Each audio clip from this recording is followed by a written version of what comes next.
Hey, what's up guys? It's Nailbiter, and in this video I'm going to be playing some squad deathmatch on Panama Canal.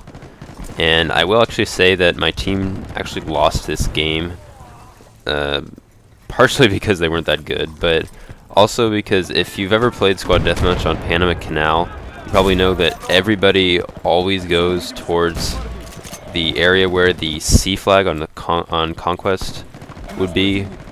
And for whatever reason, my teammates just never seemed to be anywhere near this point, so I always had to waste a lot of time running towards where I could actually get, or running to an area where I could actually get kills for the squad, as opposed to having my teammates relatively nearby at least, so that I could get back into the action much faster. But that wasn't really the case, so you see a few times in this game that I end up having to spawn really far away and I have to waste time walking. But anyways, this gameplay is really just background to what I do want to talk about in this video, which is just some recent news about Battlefield 3 that's been released.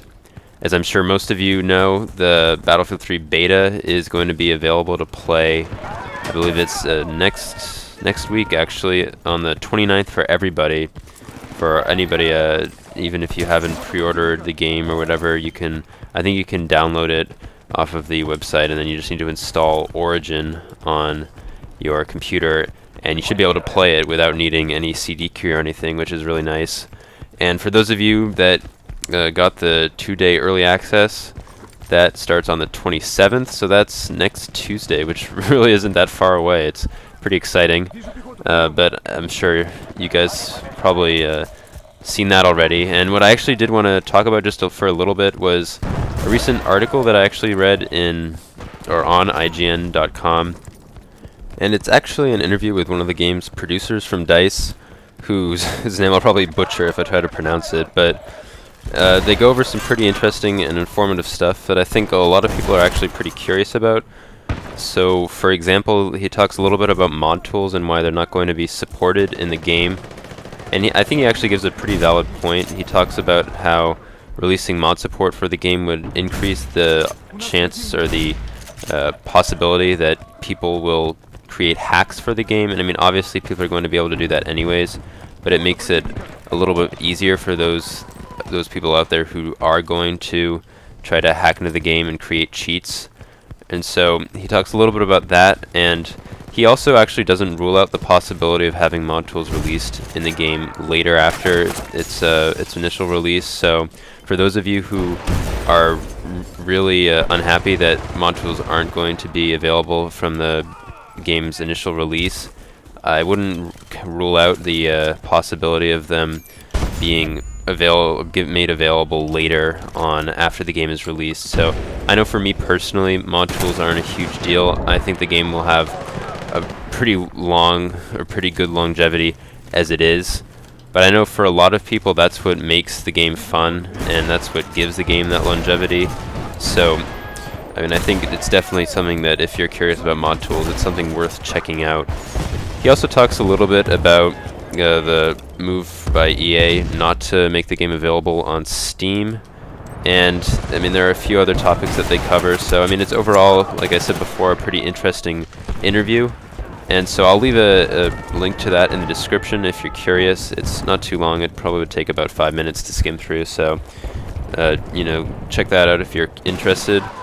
But the other thing that I wanted to talk about in this game was I wanted to ask you guys what you think is Battlefield 3's most exciting feature. And I know there are a lot of things to be excited for in this game, and I could probably list like 5 or 6 things off the top of my head. I mean, from 64-player servers to the return of jets, which I know a bunch of people are excited for, myself included. I mean, there are a whole bunch of things. Frostbite 2.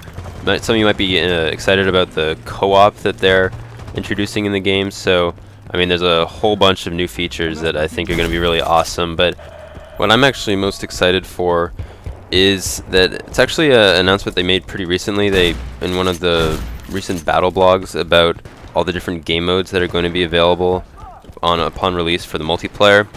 And what they said that I was really excited about was that all 9 of the maps that are going to be in the game on release are going to be available to play on every single game mode. And I think that's exciting because one of the things that I really love about the Battlefield series is the maps that DICE creates for the multiplayer game modes. And I mean, I'm not going to say that this bothered me, but I have thought in the past that it would be nice if all of the maps were playable on each game mode because, I mean, let me give an example from Bad Company 2. So, I mean, if you play Conquest, you'll know the map Laguna Alta, and I mean, I've played it a few times, but that's pretty much, I mean, that and Squad Rush, which as far as I know nobody really plays, but that map is only available for the Conquest game mode. And I mean, especially now with most of the servers for Conquest that you see being 24/7 Atacama Desert or 24/7 Heavy Metal or whatever, which, I mean, that's a topic for a whole nother commentary, but you just don't see that many servers where you get to play Laguna Alta. And so, I mean, even if all the servers did rotate to all the maps and you did get to play that map every once in a while, you still wouldn't really play it if you were a Rush player or a Squad Deathmatch player because it's just not available for those game modes. And so I think this is a really good addition because it'll make people feel like they have more of the full game available to them, I think. And I think that adds to the game's longevity too. I mean, it makes the game feel more fresh when you have more maps that you can play. And I mean, I know pretty much everybody would say that they would always like to have more maps for them available to play. So especially with Bad Company 2, where they released patches in the 6 months after the game was released that slowly added on to the maps that you could play for the different game modes. So I think this will definitely help the longevity of the game too, as well as just make it more interesting from the start. So this round is just about finished, so I hope you guys enjoyed this video and enjoyed the commentary, and if you did, I'd really appreciate it if you could rate the video, and if you want to see more content from my channel, subscribe to me. I'm hoping to release some gameplay and some videos for the Battlefield 3 beta when that becomes available next week. And other than that, guys, I just appreciate any feedback that you guys have for me. So thanks, and I'll see you guys later.